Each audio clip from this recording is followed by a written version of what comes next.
ஒரே ஒரு 5 லிட்டர் இதய மந்த்ரா கடல் எண்ணெய் பேக் ஒரு மாசம் முழுசுக்கும் அத்தனை சமையல முடிச்சு விடலாம். இதய மந்த்ரா. நீங்கள் பேசும்போது பாருங்கள் எவ்வளோ டெமோக்ராட்டிக்கலான விஷயமா சொல்கிறீங்க. நீங்கள் பொதுக்குழு, செயற்குழு, உயர்மட்ட குழு எல்லாம் சொல்கிறீங்க. ஆனால் இனிமேல் நான் தான் தலைவர் அப்படின்னு ஒரே ஒரு ப்ரெஸ் மீட்டில் சொல்லிட்டீங்க. பொதுக்குழு, செயற்குழு, உயர்மட்ட குழுலாம் கூடின மாதிரியே தெரியல.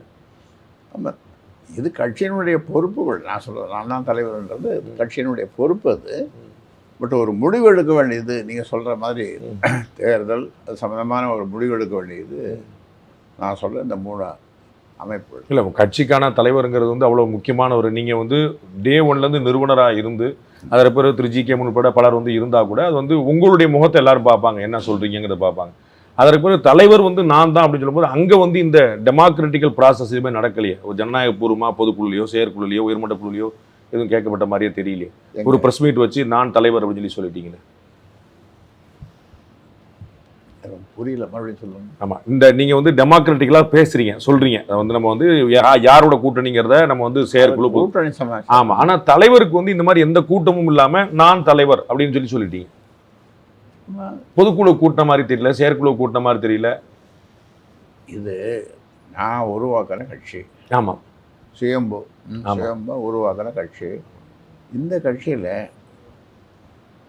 எனக்கு அதோட தலைவராக கொஞ்ச நாளைக்கு இருந்து, கொஞ்ச நாளைக்குன்னு சொல்கிறத விட என் இறுதி மூச்சு இருக்கிற வரைக்கும் நான் தலைவராக இருக்கணும் அப்படின்றது என்னுடைய விருப்பம்.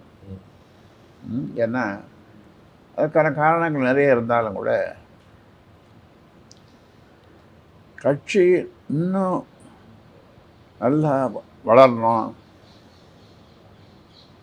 தேர்தலை சந்திக்கணும் அப்படின்றது என்னுடைய விருப்பம். அதனால தான் அந்த பொறுப்பை நான் ஏற்றுக்கணும்.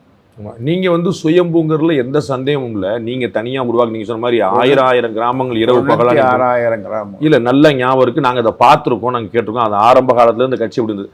ஆனால் நீங்கள் சுயம்புங்கிறது எப்படி? ஆனால் ஒரு வன்னியர் சங்கமோ பாட்டாளி மக்கள் கட்சிங்கிற கட்சியோ அது எல்லாரும் சேர்ந்தது தானே. எல்லாரும் உள்ளே வந்து நீங்கள் வன்னியர் சங்கம் நீங்கள் கேட்குறது வன்னியர் சங்கம்ன்றது அது தனி அமைப்பு. ஆமாம், இல்லை அதுவும் ஆனால் அது வந்து உங்களுடைய ரத்தமும் சதையும் அதில் இருக்குது, அதில் நம்ம மறுக்கிறதுல. அதான் அதுதான் அது முழு பங்களிப்பு இருக்குது. ஆனால் என்னென்ன அது வந்து வன்னிய பெருமக்கள் உள்ள பெருசாக வந்தது, ப்ளஸ் வந்து இங்கே மற்ற மக்கள் எல்லாமே வந்தது. அதுக்கப்புறம் இந்த பாட்டாளி மக்கள் கட்சிங்கிற எண்ணம் அதுவும் பெருசு. ஸோ எல்லாரும் சேர்ந்து அது வந்து என்னோட கட்சி, நான் உருவாக்கின கட்சிங்கிற இடத்துல அது நம்ம அப்படி யோசிக்க முடியுமா? ஆமாம், நான் உருவாக்கின தான் கட்சியும் நான் தான் உருவாக்குறேன், சங்கமும் நான் தான் உருவாக்குறேன். ஆனால் பாட்டாளி மக்களுடைய பங்களிப்பு அதில் இருக்குல்ல, அவங்களுடைய உழைப்பு, அவங்களுடைய பங்கு, அவங்களுடைய நம்பிக்கை. அதாவது கட்சியோ சங்கமோ எல்லாத்துலேயும் என்னத்தான் நிறைய 99% விழுக்காடு என்ன தான் ஆதரிக்கிறாங்க. நீங்கள் பார்த்துங்களே கூட்டத்தை. நம்ம மாவட்ட தலைவர்கள் பூரா வேற, நான் 108 மாவட்ட தலைவர் கூட்டம் போட்டேன் அப்படின்னா 108 பேர் அங்கே இருக்கிறாங்க அப்படின்றாங்க.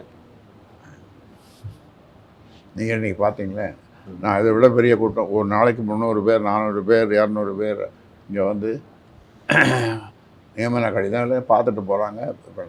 நீங்கள் புதிதாக ஒருத்தரை நியமிக்கிறீங்க, அதற்காக வந்து கடிதம் வாங்கிட்டு போகிறாங்க, உங்கள்கிட்ட ஆசீர்வாதம் வாங்கிட்டு போகிறாங்க. ஆனால் எக்ஸிஸ்டிங் மாவட்ட செயலாளர்கள், மாவட்ட தலைவர்கள், மற்ற நிர்வாகிகள், மாநில நிர்வாகிகள் இருக்கிறவங்கெல்லாம் அவங்க கூட இருக்கிறாங்கன்னு சொல்லி சொல்கிறாங்களே. அது எனக்கு தெரியாது. ஏன்னா